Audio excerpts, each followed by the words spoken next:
Hey, what's up, guys? This is gonna be my Eastern Conference predictions. So let's get started. For number one, I got the Bulls. Obviously, Rose is back, and he's looking really good. And their chemistry should still be there. I mean, it might need a little work, but for the most part, it should be all right. And their roster got really deep, and in addition with Powell, that'll help shore up the offense, and then all the shooters they drafted, that should their offense should really stand up with their defense now. Finally, it should match up better. But they all have to stay healthy for anything to happen like that. So that's definitely a concern. Now at number two, we got Cleveland, who easily could take the top spot, but I don't think they will. You know, they got LeBron and Love, along with Kyrie and the team that was there. You know, I mean, they had to give up a lot of their bench for LeBron and Love, which I thought was a bad move. They shouldn't have gotten Love. That really weakened their bench, and I thought Andrew Wiggins could have been great with LeBron there as a little mentor. So, you know, I don't. Their bench just. I think that's going to be their downfall. And early on, chemistry will be somewhat of an issue, but mid-season, that's not going to be a problem. But to start off, it's something that will be a problem. I got the Miami Heat at 3. They did lose LeBron, which was pretty big, very significant. But Luol Deng makes up quite a bit for it. He's great on defense, and I think he's underrated on offense. He does so much that doesn't really go noticed.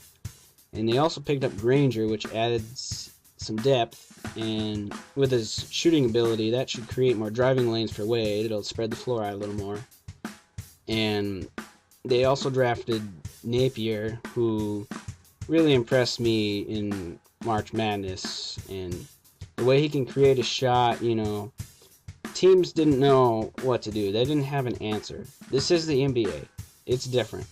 But I think it still carries over. No matter where you go, you still have that talent and that ability.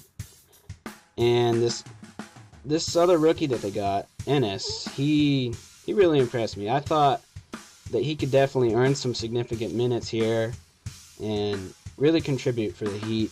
And I'm looking for them to make a bigger splash than most people think. So we'll just see what happens with them. But they could easily slide down in the playoffs, but they will definitely make the playoffs. Next, I got the Wizards, who did lose Ariza, but they did sign Paul Pierce to replace him, which I think that's even better. It's Paul Pierce. He's great. We all know it. Even though he's old, he's still really good. But the fact that he is old, that's the great part. It brings experience that the Wizards don't have. For most of them, it was the first taste of their playoffs last year. So, really, experience can go a long ways for this team. And, with added bench depth, I think this team could possibly be a 3 or 4 seed. People might write them off as a 7 or 6 seed, but, they're definitely going to turn some heads during this season. The Raptors, I got them at the 5th seed. I mean, that's roughly where they were at last year. They didn't get any better, really. They just gained experience from last year, which is big, but that doesn't always carry you places. So, they didn't get any worse, though. So, I just got them at the 5th seed. Now, we got the Knicks at the 6th seed, which they changed their roster quite a bit. They didn't make the playoffs last year. I think just because their general attitude and the coaching is just awful there. But they did get new front office, Phil Jackson. That should go a long ways. And then they also got their new coach, Jarek Fisher, which I'm not too sold on that one, but we'll see how that goes. Phil Jackson knows what he's doing, you know. That's why he's in the position he's in. And, you know, they re-signed Carmelo. They got Raymond Felton, or they traded Raymond Felton for Calderon, and they got rid of Chandler and brought in Dallenberg. We'll see how that works out. And hopefully J.R. Smith kind of got into gear, because he was just, you know, one night he'll just be jacking threes left and right, and the other night he'll actually help his team. So we'll see what happens. I got him at 6. They definitely could drop. I mean, heck, they could move up a little bit, but I doubt it. Now, my 7th seed might come as a surprise for some of you. I got Charlotte at the 7th seed. You know, they brought in Lance Stevenson, which is huge for them. You know, he's a great defensive player, and on offense, you don't know what you're going to expect from him.